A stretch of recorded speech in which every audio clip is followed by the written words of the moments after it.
Hello everyone, it's me again, Yohana. Selamat datang kembali di video aku, di channelnya aku.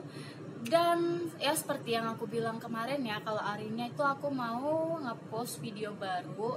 Tapi aku nggak ngambil video ini kemarin karena sepulang kerja tuh aku bener-bener capek banget, terlalu banyak kerjaan. So aku nggak fokus dan kayak mulus ataupun gak ada mood untuk bikin video kemarin. So aku bikin videonya itu pagi ini.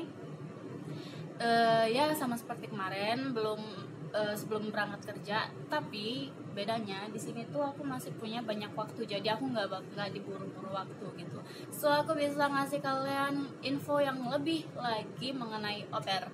Nah, hari ini ataupun di video ini aku mau ngebahas mengenai masalah. Wah, kalau kalian tengah masalah pasti kalian udah langsung apa nih, masalah apa nih? Oke, aku mau dengar. Bener nggak sih? Pada penasaran kan mengenai masalah. Nah, masalah ini aku mau ngasih tahu ataupun membagi info mengenai masalah apa aja yang dihadapi au pair selama dia menjalankan au pair di Jerman. Banyak sih masalah-masalahnya, belum dari Ausländer Behörde ataupun pihak kedutaan ataupun dari sisi GF atau dari sisi anaknya atau dari sisi yang lain-lain. Kita akan bahas semuanya tuntas di sini. Kalaupun belum tuntas, kalian bisa tulis di kolom komentar ya. Nah, ini yang umumnya aja ya. Nanti pun juga aku bakalan kasih contoh itu dari kisahnya aku juga. Kalau kalian udah tonton kisahnya aku pun juga pasti kalian tahu kalau itu memang cerita aku gitu. Pagi ini bener-bener enak banget kalau misalnya cerita, ngegosip sambil minum teh. So, masalah yang pertama itu aku mau cerita tentang masalah yang bagi au pair yang sudah ada di Jerman ya. Jadi yang belum ada di Jerman, masalahnya itu lain lagi, yaitu ke kedutaan dan ke sertifikat A1 pastinya, dan mencari GF pastinya, benar nggak sih? Dan masalah yang dihadapin au pair yang umumnya itu bagi au pair yang udah ada di sini, itu yang pertama itu masalah identitas ataupun masalah visa sehabis visa paspor.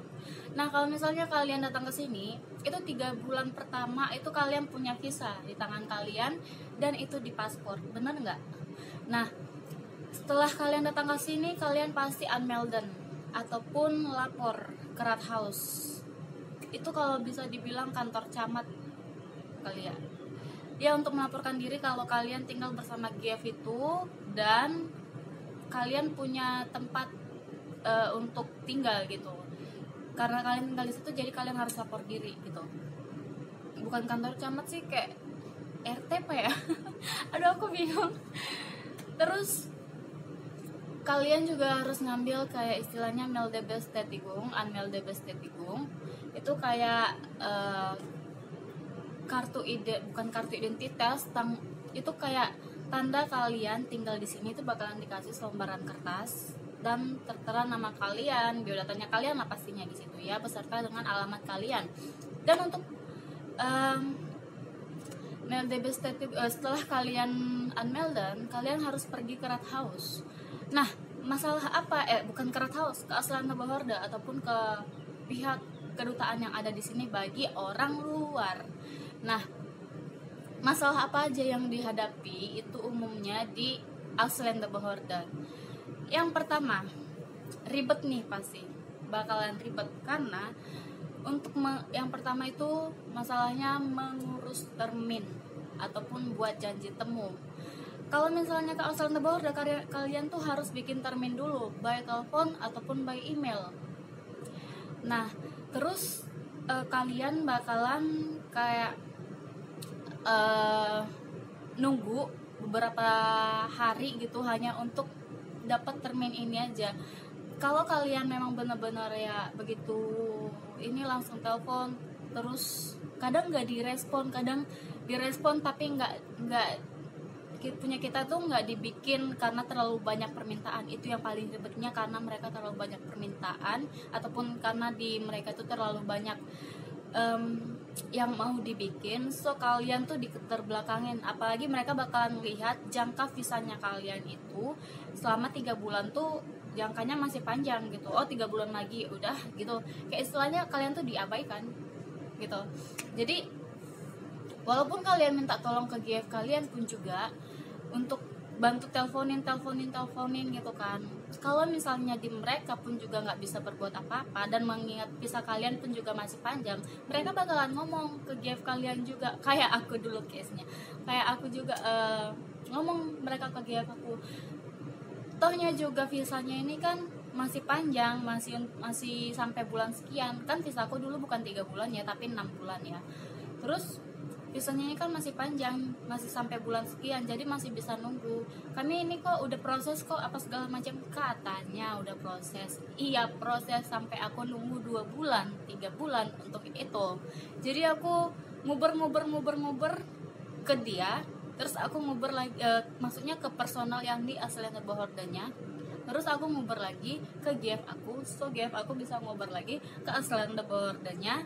So itu harus memang cepat diproses gitu. Aku memang, kalau aku orangnya nggak sama sekali nggak mau nunggu dan nggak mau dapat masalah apa gitu. Kayak apa ya, ribet ya it's fine, tapi jangan jangan dikasih harapan but nothing gitu, tapi nggak dapat apa-apa sama sekali gitu.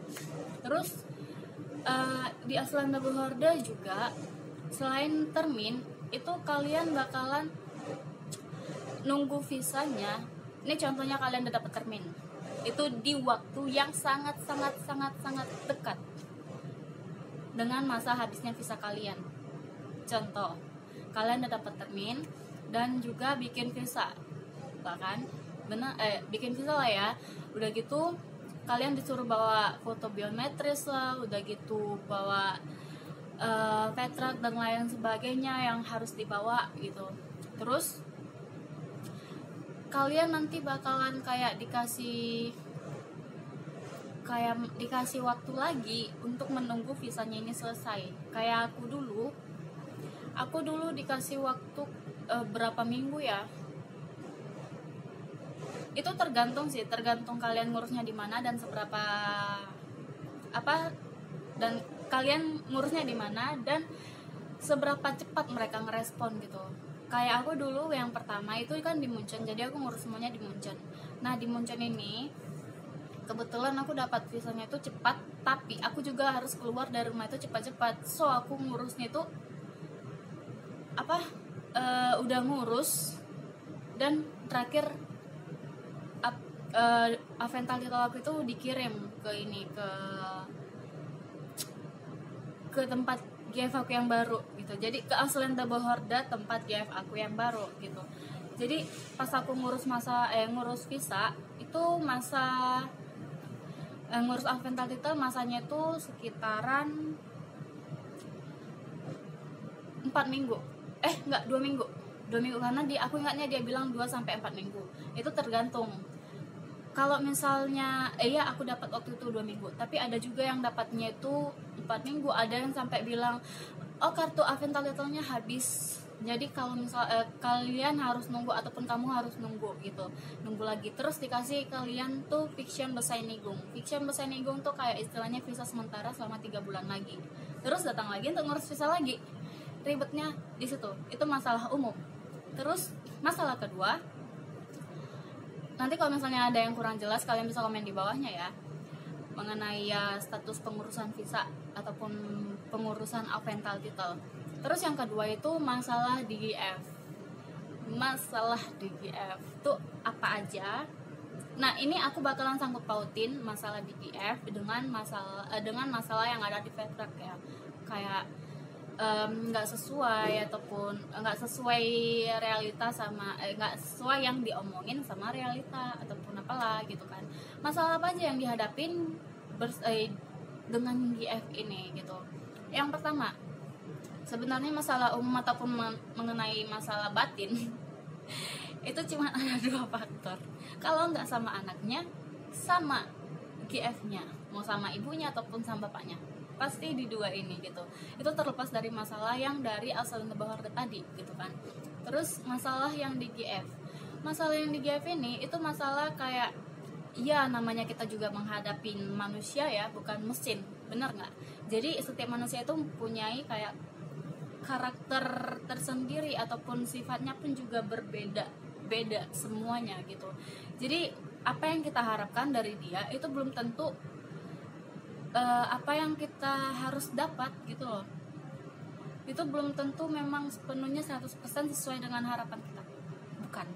Jadi kalian kalau misalnya sebelum berangkat ke sini, kalian harus benar-benar persiapkan diri untuk menghadapi kerasnya hidup. Kalau kalian sekali melangkah untuk keluar dari zona nyaman, benar-benarlah melangkah dan melangkah terus untuk keluar dari zona itu. Kalian tuh harus sadar sendiri kalau kalian mau udah siap melangkah untuk keluar dari zona nyaman, kalian harus sadar kalau kalian nggak di zona nyaman lagi. Jadi sekeras apapun dia kalian, karena hidup di sini tuh yang kalian hadapin tuh manusia, apalagi manusia yang benar-benar nggak sesuai dengan yang kita pikir. Nggak sesuai dengan yang kita pikir tuh maksudnya gini, di Indonesia kita terkenal ramah dan ya saling ngerti lah sesama orang Indonesia, benar nggak? Tapi kalau misalnya kita udah menghadapi orang Jerman yang sama sekali karakteristiknya berbeda, bisa dibilang 90 sampai 180 derajat, dan itu benar-benar bikin kita kacau sendiri dan punya keinginan untuk pindah. Banyak oper-oper yang memang kayak misalnya bertengkar ataupun ya cekcok ataupun karena kesalahpahaman sedikit itu jadi ribut, kayak istilahnya jadi mereka jadi punya keinginan untuk pindah gitu. Nah masalah ini itu menyangkut yang pertama itu GF bilang di kontrak, GF bikin di kontrak kalau tugasnya kita ini mengenai tugas, kalau tugasnya kita itu hanya fokus ke anak. Tapi di realita kita harus bantu, kita harus ikut serta dalam bersihin rumah, ataupun sepenuhnya kita yang disuruh bersihin rumah. Terus kita disuruh ngelondri pakaiannya mereka. Ngelondri itu dalam artian nyuci pakaiannya mereka, nyetrika pakaiannya mereka gitu. Terus ngebersihin kamar, semua kamar yang ada di situ. Kalau misalnya rumahnya mereka tinggalnya di Gunung doang. Kalau misalnya mereka tinggal di rumah kayak aku dulu punya 3 lantai, sebenarnya 2 lantai sih yang umum, tapi kamar anaknya ada di lantai atap, ada tinggal di atap gitu. Jadi aku harus naik sampai 3 lantai gitu. So mau gimana, kalian harus ngebersihin setiap ruang. Kecuali aku memang nggak pegang, dulu tuh aku nggak pegang kamar ibunya, jadi selalu aku lewatin kamar ibunya dan ibunya ngebersihin kamarnya sendiri. Lagian ibunya pun juga ngerasa nggak enak sama aku kalau misalnya aku ngebersihin kamar dia juga, karena memang aku harus fokus sama anaknya, harus kebersihan anaknya, kerapian anaknya, udah gitu semuanya. Dan masalah itu masalah kerjaan, gak sesuai realita.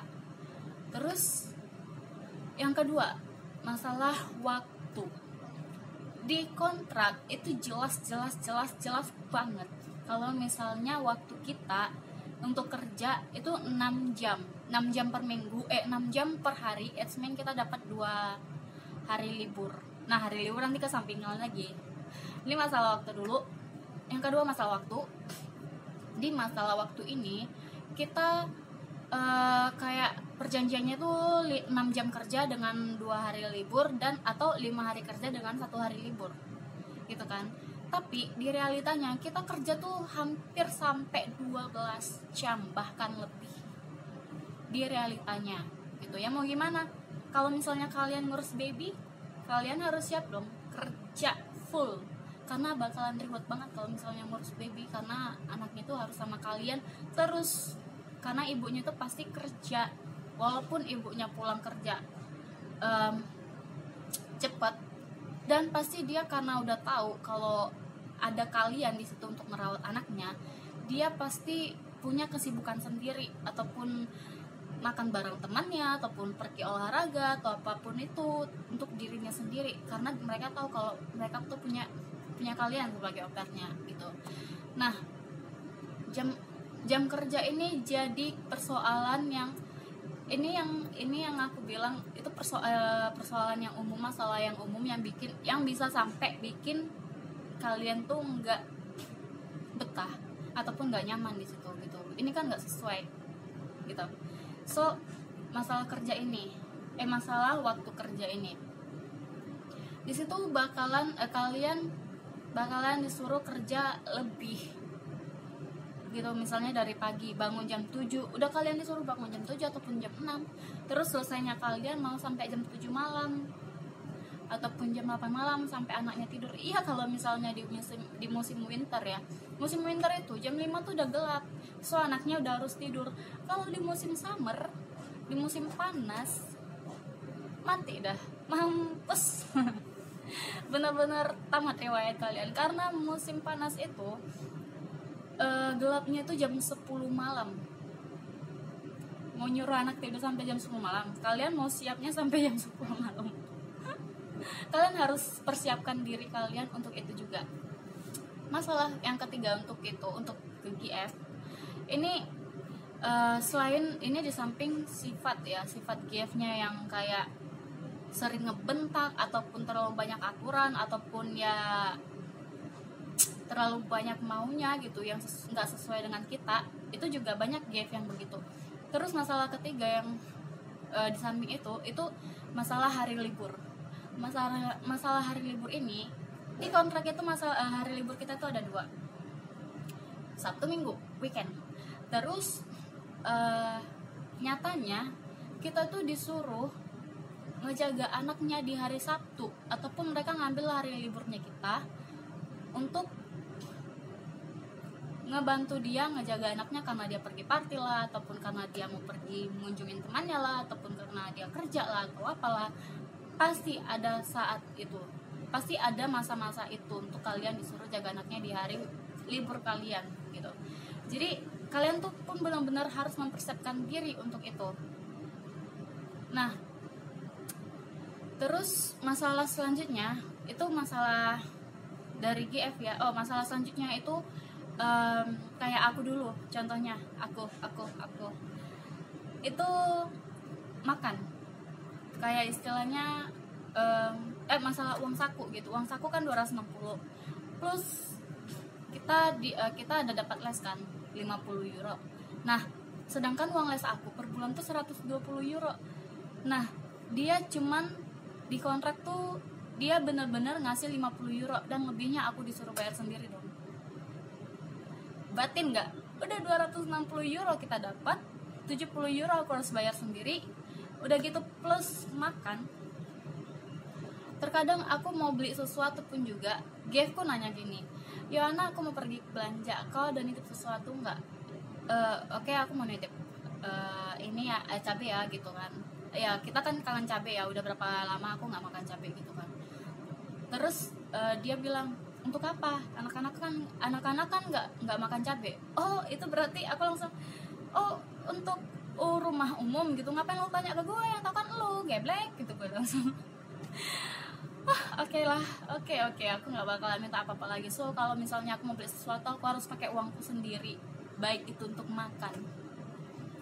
Itu dari sisinya aku ya, tapi ada juga kok GF yang kalian beli makan ataupun beli jajan pun juga kalian kayak kasih kwitungnya ataupun bondnya ke mereka bakalan gantiin. Ada juga GF yang begitu. Terus masalah selanjutnya itu mengenai anak GF yang bandel banget. Sebelum kalian berangkat ke sini, kalian harus tahu berapa anak yang kalian urus dan berapa umur mereka masing-masing. Kayak aku ngurusin 3 anak laki-laki dan umurnya itu 7, 9 dan 12 tahun. Mereka tuh masa bandelnya itu di situ.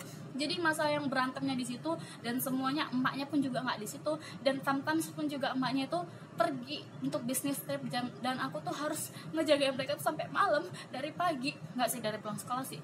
Nah, jadi kalian harus bener-bener kayak, iya, sama yang kayak aku bilang, kalian ngadapin manusia, bukan mesin. Jadi kalian harus benar-benar kayak paham ataupun benar-benar harus siap untuk itu, untuk menghadapin kebandelannya mereka, untuk menghadapin kayak discuss bareng mereka, karena mereka tuh apa-apa discuss ngelawan.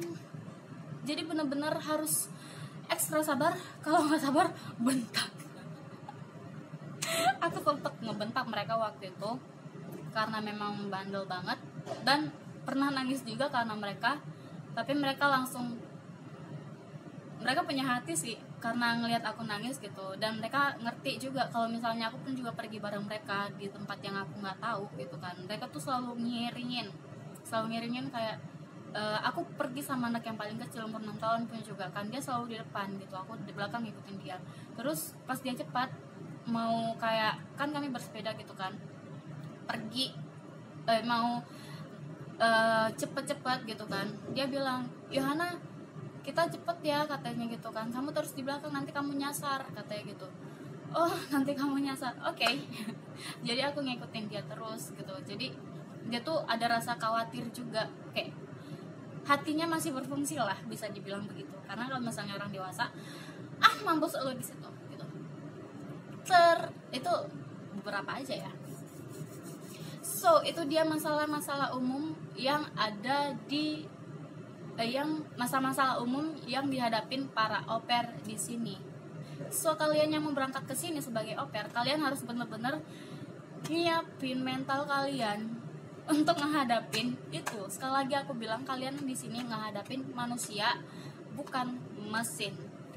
Sekian dulu video dari aku, semoga video ini bermanfaat buat kalian. Kalau kalian masih punya pertanyaan yang untuk lebih detailnya lagi, kalian bisa langsung tulis di kolom komentar, ataupun kalian bisa langsung DM ataupun direct message ke IG aku, ke Instagramnya aku. Nanti aku bakalan tulis di kolom description nama Instagramnya aku, so kalian bisa DM aku secara langsung. Oke? Jangan lupa subscribe, like, dan share ke teman-teman kalian. Dan sampai jumpa di video selanjutnya. Bye bye.